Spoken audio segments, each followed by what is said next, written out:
हिंदू धर्मशास्त्रों के अनुसार पृथ्वी पर जन्म लेने वाले हर प्राणी को तन, मन और वचन से किए गए बुरे कर्मों का फल भोगना पड़ता है। कुछ पाप महापाप माने जाते हैं, जिन्हें करने से नर्क में भयंकर सजाएं भोगनी पड़ती है। इन्हीं महापापों में एक है व्यभिचार। व्यभिचार का अर्थ है विवाहित व्यक्तियों का किसी दूसरे व्यक्ति के साथ शारीरिक संबंध बनाना। इस कलयुग में शादीशुदा व्यक्तियों के नाजायज संबंध होना सामान्य होता जा रहा है। आपने भी कभी न कभी ऐसे अपराध अपने आसपास देखे या सुने होंगे। आजकल नाजायज संबंध बनाने में केवल पुरुष ही नहीं बल्कि स्त्रियां भी आगे हो गई है। स्त्रियां आखिर ऐसा करती क्यों हैं? इसका उत्तर पाने के लिए हमने हिंदू धर्म ग्रंथों और वर्तमान परिवेश का आकलन किया और हम इस नतीजे पर पहुंचते हैं कि महिलाओं द्वारा व्यभिचार करने के मुख्य 2 कारण हैं। वो 2 कारण कौन से हैं, वह भी आप इस वीडियो में आगे जानेंगे। धर्मशास्त्रों में व्यभिचार को महापाप की श्रेणी में रखा गया है। गरुड़ पुराण के अनुसार इस पाप का कोई प्रायश्चित नहीं है। जो महिलाएं ऐसे पाप करती हैं, उनकी आत्मा को परिणाम भुगतने के लिए विभिन्न प्रकार के नरकों में ले जाया जाता है और वहां उन्हें दिल दहलाने वाली सजाएं दी जाती है। दोस्तों, इस वीडियो में हम आपको बताएंगे कि गरुड़ पुराण के अनुसार धोखेबाज पत्नी को नरक में क्या क्या सजाएं मिलती है। मनुस्मृति, नारद पुराण जैसे ग्रंथों में धोखेबाज और चरित्रहीन महिलाओं के बारे में क्या लिखा है और क्या व्यभिचारी स्त्रियों के बच्चे अपने माता पिता के पापों का अंश भुगतते हैं। ये सारी जानकारी आपको इस वीडियो में मिलेगी। दोस्तों, नारद पुराण में व्यभिचारी स्त्रियों के बारे में क्या कहा गया है, आइए पहले वो आपको बताते हैं।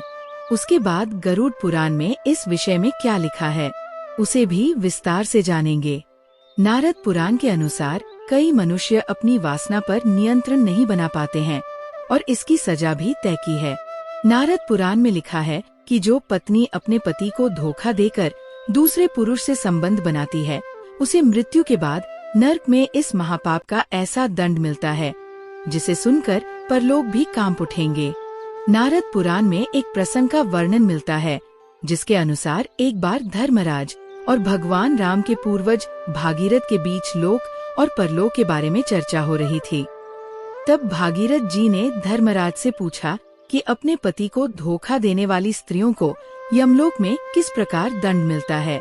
इस प्रश्न के उत्तर में धर्मराज ने बताया कि यमलोक में उन महिलाओं के लिए बहुत दर्दनाक सजाएं होती हैं, जो खुद को वासना से रोक नहीं पाती और दूसरे पुरुषों की ओर आकर्षित होकर उनके साथ संबंध बनाती है। ऐसी स्त्रियां मरने के बाद यमलोक में भी उसी पुरुष को देखती हैं, जिसके साथ संभोग की इच्छा से उसने व्यभिचार किया था, परंतु वह पापिनी स्त्री उसे देखकर उसके पास नहीं जाना चाहती, क्योंकि इस पुरुष का शरीर गर्म पिघले लोहे के समान होता है और वह पापिनी स्त्री को पकड़ने के लिए दौड़ता है। ये देखकर पापिनी स्त्री भागती है, लेकिन लोहे का देहकता पुरुष स्त्री को जबरदस्ती अपने आलिंगन में लेकर उसे उसी प्रकार व्यवहार करता है जैसा वह अपने प्रेमी से चाहती थी। इससे उस स्त्री का पूरा शरीर जल जाता है और उसे भयंकर पीड़ा होती है। फिर उसे एक एक करके अलग अलग नरकों में ले जाया जाता है और उस पापी स्त्री को युगों युगों तक उन नरकों में अपने पापों की सजा भुगतनी पड़ती है। जो स्त्री अपने पति को धोखा देकर एक नहीं बल्कि कई अन्य पुरुषों के साथ संबंध बनाती है, उसके लिए यमलोक में कड़ी सजा का प्रावधान है। वे अभिचारिणी स्त्रियां देखकर यमराज क्रोधित हो जाते हैं और उन्हें प्राण घातक दंड देकर नरक में भेज देते हैं। वहां महिला को बहुत पीटा जाता है, लेकिन यमदूत उस पर थोड़ा सा भी रहम नहीं करते। फिर उसे जलते हुए लोहे के खंभों का आलिंगन करवाया जाता है, लेकिन यमराज की सजा यही खत्म नहीं होती। इसके बाद इन स्त्रियों को नमक वाले पानी से नहलाया जाता है। चोट पर नमक पड़ने से वे बहुत छटपटाती हैं और अंत में यमदूतों द्वारा यही पानी उन्हें पिलाया भी जाता है। इसके बाद उन्हें अलग अलग नरकों में ले जाया जाता है, जहां युगों युगों तक वो अपने पापों का फल भोगती है। नरकों में यातनाएं सहने के बाद धरती पर उन्हें जानवरों के रूप में पुनर्जन्म मिलता है, लेकिन इन व्यभिचारी स्त्रियों को पशु योनि में भी निम्न योनि प्राप्त होती है। आइए अब बात करते हैं गरुड़ पुराण की। दोस्तों, गरुड़ पुराण पुरुषों और महिलाओं के बीच शारीरिक संबंधों के विषय में बहुत कुछ बताता है। इसमें कुंवारी या कम उम्र की लड़की के साथ संबंध बनाने के लिए अलग सजा का प्रावधान है और शादीशुदा महिलाओं के साथ अलग। गरुड़ पुराण के अनुसार जो महिला अपने पति को छोड़कर किसी अन्य पुरुष के साथ संबंध बनाती है तो उसे यमलोक में आग से धधकते लोहे से बांध दिया जाता है। इस सजा की अवधि व्यक्ति के कर्म पर निर्भर करती है। साथ ही पाप की सजा पूरी होने पर उस स्त्री को चमगादड़, 2 मुंह वाला सांप या फिर छिपकली के रूप में जन्म लेना पड़ता है। धर्म ग्रंथों के अनुसार संबंध बनाने के लिए न केवल महिला बल्कि उसके प्रेमी को भी पाप में बराबर का भागीदार माना जाता है और उन दोनों की आत्माओं को दहकते लोहे के खम्भों से आलिंगन करवाया जाता है। इस लौह अग्नि में जलती हुई आत्माएं उन क्षणों को याद करके रोती है जब उनके बीच पापपूर्ण शारीरिक संबंध बने थे और अपने अपराध को याद कर खुद को दोषी मानकर विलाप करती है कि उन्होंने अपने पति को धोखा देकर दूसरे पुरुष के साथ संबंध क्यों बनाए।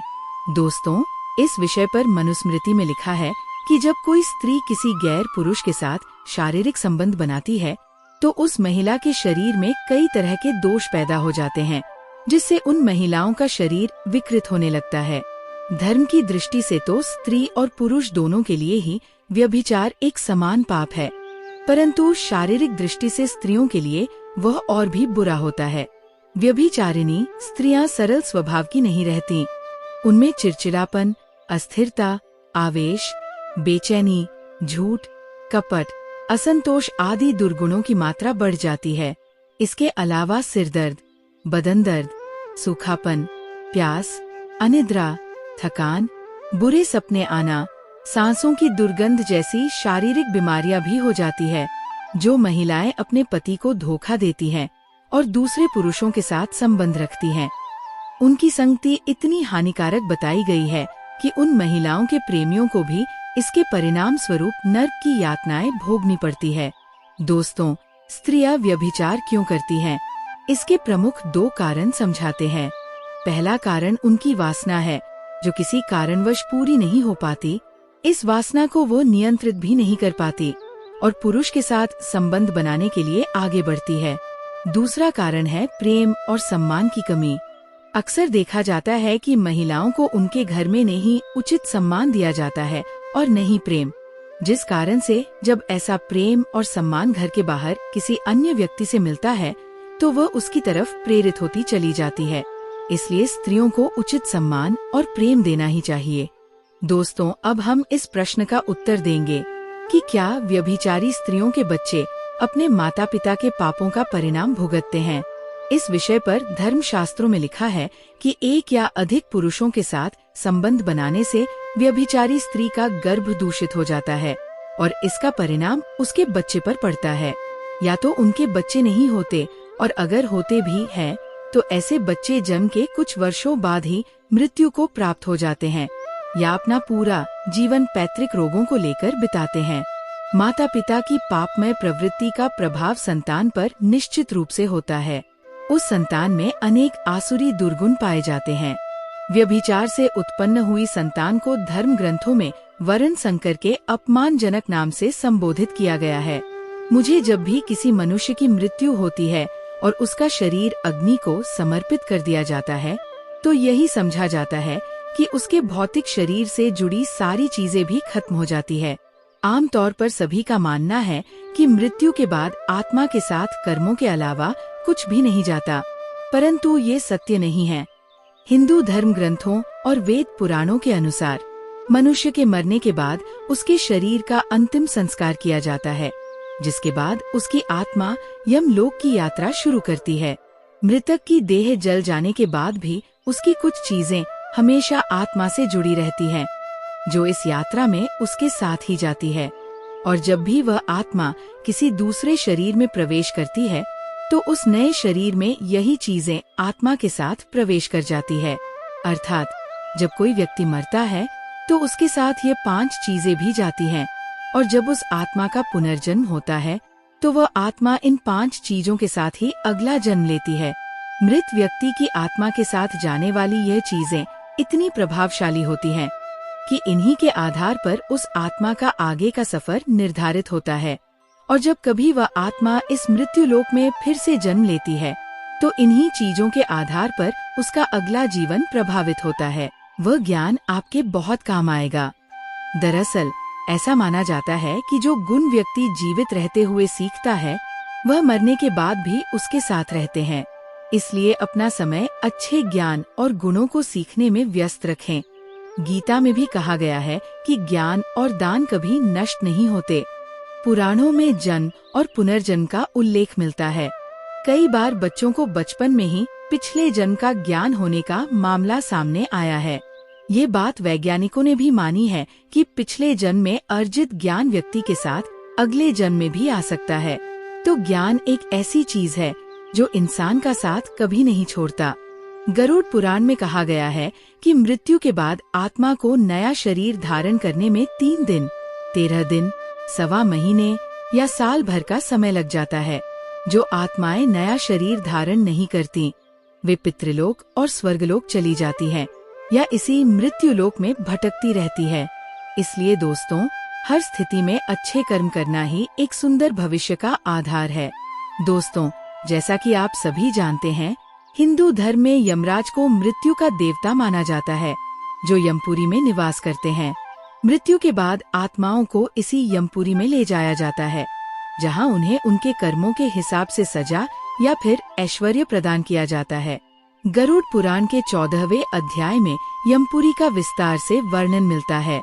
भगवान श्री विष्णु ने अपने वाहन पक्षीराज गरुड़ को जीवन और मृत्यु का संपूर्ण रहस्य बताया। तब गरुड़ ने उनसे पूछा कि हे स्वामी, आपके पवित्र वचनों से मैं जीवन और मृत्यु का रहस्य तो जान गया, परंतु कृपया मुझे ये भी विस्तार से बताएं कि यमराज की वह सभा कैसी है जहां इंसानों और पृथ्वी लोक के अन्य प्राणियों की आत्माओं को मृत्यु के बाद लाया जाता है और फिर उनके कर्मों के आधार पर उन्हें सजाएं दी जाती है। भगवान विष्णु ने पक्षीराज गरुड़ को बताया कि यमराज, जिन्हें धर्मराज के नाम से भी जाना जाता है, वह यमपुरी में निवास करते हैं। संपूर्ण वज्र से बना हुआ ये लोक नारद और मुनियों के लिए भी अगम्य है। यमराज के इस भवन का निर्माण देव शिल्पी भगवान विश्वकर्मा द्वारा किया गया है। धर्मराज का ये लोक अभेद है। ये लोक इतना सुरक्षित है कि यहाँ असुर तो यमराज की मर्जी के बिना प्रवेश नहीं कर सकते। ये महल चारों दिशा में 4 द्वारों से घिरा हुआ है। देव शिल्पी भगवान विश्वकर्मा द्वारा बनाया गया ये महल 1000 योजन में फैला हुआ है और इसका आभा चमकती हुई बिजली और सूर्य के तेजस्वी स्वरूप जैसी है। यमराज का भवन स्वर्ण के समान चमकदार है और इसमें कई तरह की मढ़ियां हैं। सैकड़ों घंटियों की ध्वनियां उस भवन में हमेशा गूंजती रहती है। यहाँ पर शीतल मंद वायु बहती रहती है जिनके बीच अनेक प्रकार के उत्सव होते हैं। यमराज की सभा बहुत विशिष्ट है। ये सभा 100 योजन तक फैली है और इच्छानुसार आकार बदलने वाली तथा देवलोक और मृत्युलोक के सभी रसों से परिपूर्ण है। वहाँ न अधिक ठंडक है, न अधिक गर्मी, न किसी को भूख प्यास लगती है और न ही कोई दुख होता है। धर्मराज की सभा में धर्म की प्रवृत्ति होती है। वहाँ न पक्षपात होता है, न झूठ बोला जाता है। हालांकि पापी मनुष्य जो दक्षिण द्वार से यमपुरी में ले जाए जाते हैं, इस सभा को देख नहीं पाते, जबकि जो मनुष्य अन्य तीनों दिशाओं से यमपुरी में लाए जाते हैं वे इस सभा को देख पाते हैं। यमराज की सेवा में लगे दूतों को यमदूत कहा जाता है और यमलोक के द्वारपाल को धर्मध्वज कहा जाता है। यहाँ महंड और कालपुरुष नाम के 2 प्रमुख रक्षक हैं। यमलोक में मृत आत्माओं के प्रवेश के लिए 4 द्वार बनाए गए हैं। मृत्यु के बाद आत्मा को यमदूत मृतक के कर्मों के अनुसार उचित द्वार से प्रवेश कराते हैं। सात्विक विचारों वाले माता पिता और गुरुजनों का आदर करने वाले सत्यवादी लोगों को पूर्व के द्वार से प्रवेश मिलता है। वही साधु संतों को उत्तर के द्वार से और दान पुण्य करने वाले व्यक्तियों को पश्चिम द्वार से प्रवेश मिलता है, जबकि दक्षिण द्वार से पापियों को प्रवेश मिलता है। उत्तरी द्वार और यमलोक का विवरण। उत्तरी द्वार से जो भी आत्मा यमलोक में प्रवेश करती है उसे किसी भी तरह के कष्टों का सामना नहीं करना पड़ता। इस द्वार से प्रवेश का अर्थ है कि उस आत्मा को सीधे स्वर्ग में स्थान मिल जाता है। इसके विपरीत चित्रगुप्त के अलावा यमराज की सभा में कई चंद्रवंशी और सूर्यवंशी राजा होते हैं, जो सलाहकार की भूमिका निभाते हैं। इनकी सलाह पर ही यमराज सजा का निर्धारण करते हैं। जब मृत आत्मा को यमलोक लाया जाता है तो पितृलोक की तरह यहाँ भी एक सभा का आयोजन होता है, परंतु यहाँ किसी तरह का भेदभाव नहीं किया जाता। मृत आत्मा को यमराज की सभा में पहुँचते ही चित्रगुप्त उसके कर्मों के बारे में एक एक कर पढ़कर सुनाते हैं।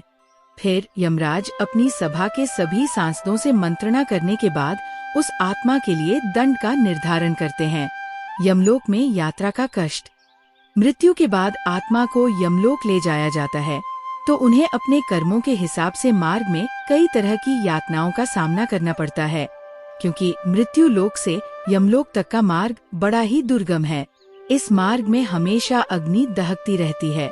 जब कोई पापी आत्मा इस मार्ग से गुजरती है तो उसका पाव जलने लगता है और छाले हो जाते हैं, जो बड़ी पीड़ा देने वाले होते हैं, जबकि पुण्यात्मा के लिए यही मार्ग शीतलता प्रदान करता है। इस मार्ग में वृक्षों की कोई छाया नहीं होती, जहां आत्माएं विश्राम कर सकें।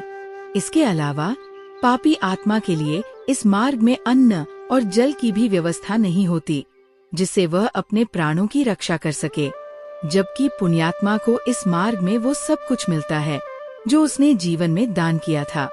दान और पुण्य। इसलिए हिंदू धर्म में कहा गया है कि मनुष्य को अधिक से अधिक वस्तुओं का दान करना चाहिए, ताकि उसे मृत्यु के पश्चात किसी भी प्रकार की तकलीफों का सामना न करना पड़े, क्योंकि मृत्यु के बाद मनुष्य के साथ वही जाता है जो उसने अपने जीवन काल में पाप या पुण्य अर्जित किया होता है। मृत्यु के बाद और दाह संस्कार। मृत्यु जीवन का सबसे बड़ा सच है, जिसे कोई भी टाल नहीं सकता। लेकिन मनुष्य जीवन भर भौतिक सुविधाओं के मोह में पड़ा रहता है और उसे ये एहसास तब होता है जब वह अपनी आखिरी सांसें गिन रहा होता है। मृत्यु के बाद अंतिम संस्कार से जुड़ी कई बातें हैं, जिनका आधार आध्यात्मिक और वैज्ञानिक दोनों ही होते हैं।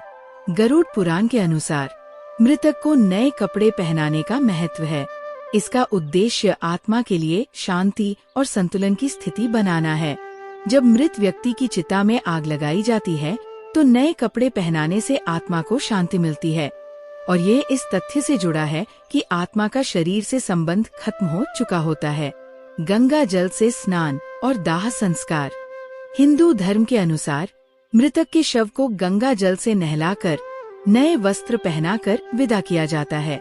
गरुड़ पुराण में इस विषय में विस्तार से बताया गया है कि भगवत नाम और गोत्र का उच्चारण करते हुए मृत व्यक्ति को नहलाना चाहिए। यदि किसी कारणवश अंतिम संस्कार तीर्थ स्थल पर नहीं हो पा रहा हो तो ऐसी स्थिति में गंगा जल मिलाकर स्नान करवाना चाहिए। मृतक के अंतिम संस्कार के विषय में गरुड़ पुराण के अनुसार मृतक को अंतिम संस्कार से पहले गंगा जल से नहलाने के बाद भगवत नाम का उच्चारण करते हुए उस जल को मृतक के शरीर पर डाला जाता है। इस जल से शरीर के रज और तम गुण नष्ट हो जाते हैं, जिससे आत्मा का शरीर से मोह कम होता है। ये तीन गुण सतोगुण, रजोगुण और तमोगुण प्रकृति से उत्पन्न होते हैं और इनसे अविनाशी जीवात्मा शरीर में बंधी रहती है। स्नान के बाद मृतक के शरीर पर चंदन, तिल के तेल और घी का लेप किया जाता है और फिर उसे नए वस्त्र पहनाए जाते हैं। गरुड़ पुराण में कहा गया है कि मृतक के शव को बिना वस्त्रों के नहीं जलाना चाहिए और शव को सफेद, शुद्ध और नए वस्त्रों से ढकना चाहिए। सफेद रंग को शांति और पवित्रता का प्रतीक माना जाता है और इसे मोक्ष का संकेत भी माना जाता है। कपड़ों की शुद्धता और सावधानियां। मृतक के वस्त्रों को शुद्ध करने के लिए उन्हें थोड़ी देर धूप में रखा जाना चाहिए और यदि संभव हो तो गोमूत्र या गंगा जल से उनका छिड़काव करके उन्हें शुद्ध किया जाना चाहिए। इस प्रक्रिया से मृतक के शरीर का चारों ओर पवित्र कवच बनता है, जो उसे बुरी शक्तियों से बचाता है। इस प्रकार के वस्त्र पहनाकर ही मृतक को विदा किया जाता है। अस्थियों की विसर्जन और अंतिम यात्रा। दाह संस्कार के बाद मृतक की अस्थियों को पवित्र नदियों जैसे गंगा में प्रवाहित करना चाहिए। ऐसा करने से उसकी आत्मा के पाप धुल जाते हैं और वह पाप मुक्त हो जाती है। मृतक के वस्त्रों का उपयोग और उनकी निशानी। मृतक के कपड़े परिवार के सदस्य कभी नहीं पहनते, क्योंकि सनातन धर्म में इसे सख्त मना किया गया है। मृतक की आत्मा का अपनी वस्तुओं से जुड़ाव रहता है, और यदि किसी ने मृतक के कपड़े पहने तो इससे आत्मा का आकर्षण बढ़ता है, जिससे मोक्ष प्राप्ति में बाधा आ सकती है। मृतक की यादों को संजोने का सही तरीका ये है कि उनके कपड़े और अन्य वस्त्रों को दान किया जाए, बजाय उन्हें पहनने के। इस प्रकार हिंदू धर्म में मृतक के वस्त्रों का उपयोग मानसिक और आध्यात्मिक रूप से सही नहीं माना जाता है, और इन्हें उचित तरीके से दान करके उनकी शांति के लिए प्रार्थना की